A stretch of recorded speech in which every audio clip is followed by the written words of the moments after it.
Ya, kita teruskan dengan contoh 15, penggunaan hukum 2 Kirchhoff pada rangkaian 2 loop.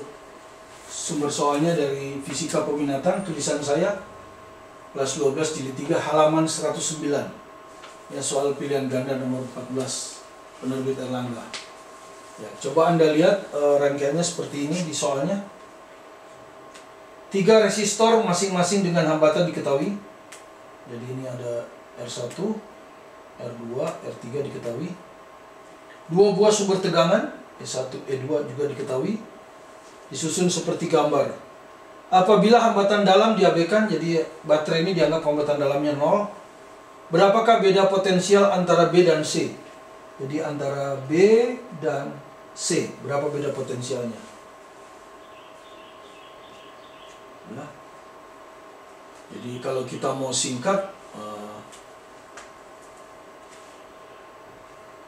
mungkin kita harus hitung arusnya kan? Ya, misalnya VBC, kalau kita misalnya nanti mau hitung ya bisa aja lewat ke sini kan?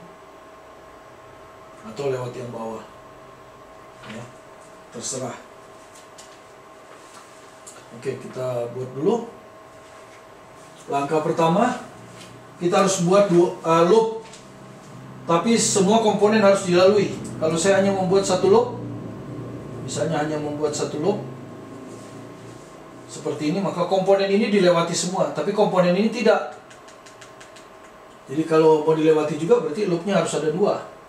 Ya, jadi mungkin ikut loop yang merah ini ya. Ya, mungkin loopnya yang merah ini.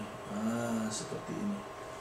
Jadi minimal ada 2 loop ya, supaya semua komponen dilalui. Harus minimum 2 loop. Itu yang pertama. Nah, sekarang kita lanjutkan bagaimana arah loop yang kita pilih kalau ada 2 loop. Kita namakanlah loop yang pertama ini I1, loop yang kedua itu I2. Ya, loop yang kedua itu I2. Nah, biasanya kita akan ada loop perbatasan. Ya, kalau kita lihat BC ini perbatasan. Karena BC dilalui oleh loop I1 dan BC juga dilalui oleh loop I2. Nah, kalau kita ingin supaya arus loop itu semuanya positif, ya, maka kita harus supaya I1 dan I2 ini di BC searah. Misalnya kita pilih I1 searah jarum jam. Ya, jadi I1 di perbatasan BC itu ke kiri. Kemudian di sini ke atas, di sini ke kanan. Nah, seperti ini.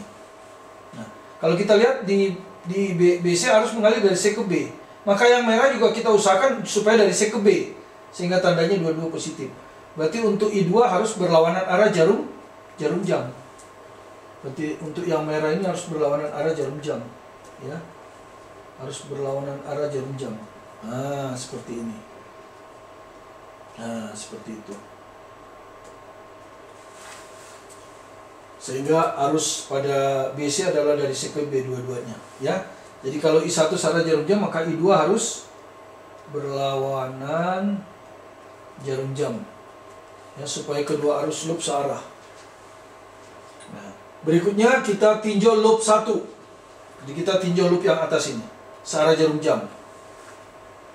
Kemudian kita gunakan hukum 2 Kirchhoff, ya, jadi sigma E plus sigma IR sama dengan 0. Ya, untuk loop I1 ya. Oke, pertama GGL dulu kita lihat ya. Nah, ketika kita mulai dari C, kita lihat nih. Kutub yang dilewat dulu yang panjang E2 ini, plus berarti. Ya, berarti yang E2 yang plus 20 ya. Plus 20. Kemudian ke sini yang dilalui juga kutub yang panjang dulu. Kutub yang panjang juga plus, jadi plus juga plus 10. Nah, ini GGL-nya. Kemudian arusnya ada 2. Pertama I1 dulu. Ya, hambatan yang dilalui oleh I1 adalah dari C 8 ohm, 6 ohm. Di 8 ditambah 6. Ya, tetapi ingat ada I2 di cabang BC ya. Di cabang BC ini ada I2 ini yang merah. Tapi I2 di cabang CB hanya lewat pada 8 ohm. Jadi I2 kali 8 sama dengan 0. Itulah yang kita dapat ya. Oke, itu yang kita dapat. Kalau kita hitung, ini adalah 30, ini 30, ini 8 tambah 6, 14 I1, kemudian 8 I2 sama dengan 0. Atau kalau kita pindahkan ke sini, kita urut I1 dulu, tapi kita bisa bagi 2 ini semua, dibagi 2, 14 bagi 2, 7, 7 I1, jadi dibagi 2 ya. 8 I2 jadi 4 I2, sama dengan 30 pindah ke kanan, min 30 dibagi 2, min 15. Inilah persamaan nomor 1 ya. Itu yang kita dapat dari loop I1. Sekarang kita tinjau loop I2 ya. Tinjau loop I2, kita akan menggunakan lagi hukum 2 Kirchhoff, yaitu sigma E plus sigma IR sama dengan 0 untuk loop 2 ya. Kita urus dulu GGL-nya untuk loop 2 ya. Loop 2 yang merah ini ya, baterainya cuma ada 1, dan yang dilewati dulu adalah kutub yang panjang juga, plus juga ya. Kutub yang panjang juga plus, jadi plus 20. Plus 20. Kemudian arus I2 dulu. Arus I2 lewat pada 3 ohm dan 8 ohm. 3 ohm dan 8 ohm ya. 3 plus 8.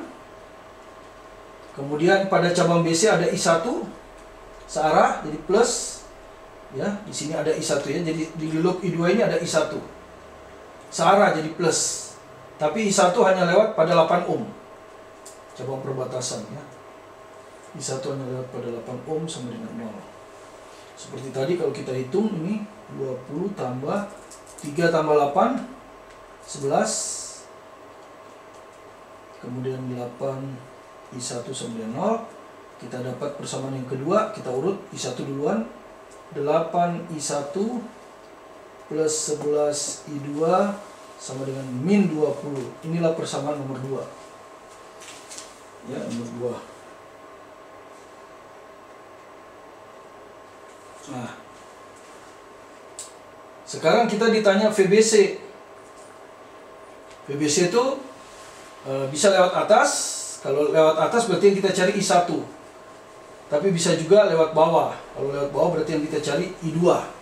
Tergantung ya.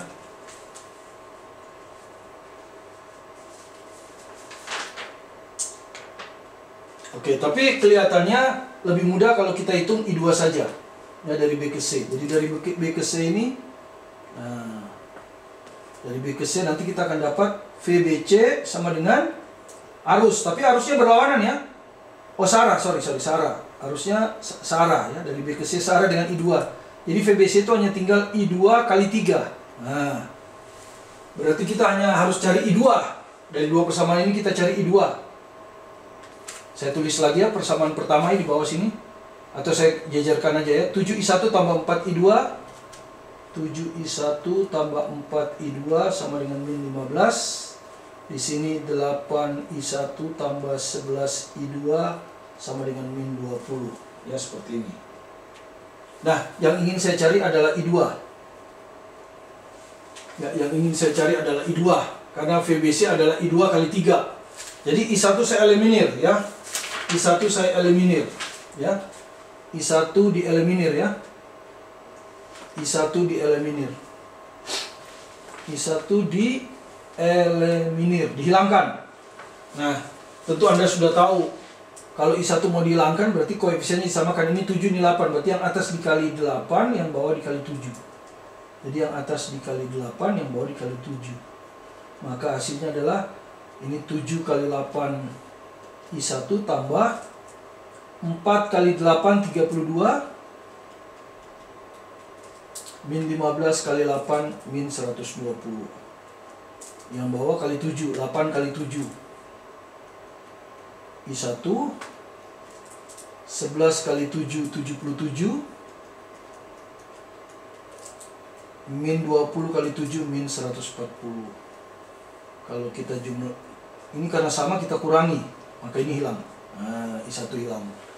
Ya. 32 dikurang 77 itu kurang 45. Kemudian ini 140 ya, min kali min 140 dikurang 120.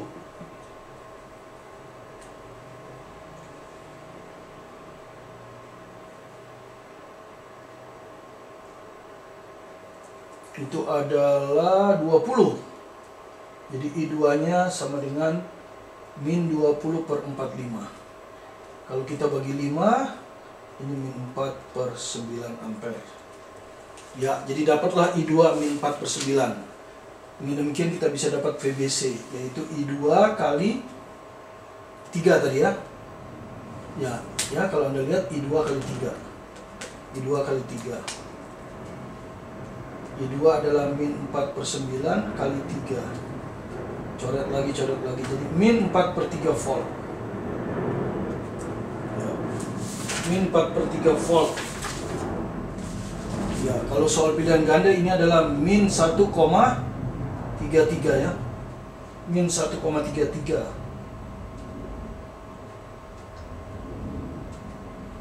Ya, di sini tentu yang kita ambil yang mendekati yaitu C. Ya, 1,34. Minus hanya menyatakan bahwa potensial C lebih tinggi daripada potensial B. Jadi jawabannya 1,34 volt ya. Tadi sudah kita hitung. Kalau kita lihat lagi ya, I2 kali 3 ya, min 4 per 3 itu min 1,33. Jadi mendekati min 1,34, jadi jawabannya B. Ya, inilah contoh soal penggunaan hukum Kirchhoff untuk metode rangkaian yang harus dianalisis dengan dua loop.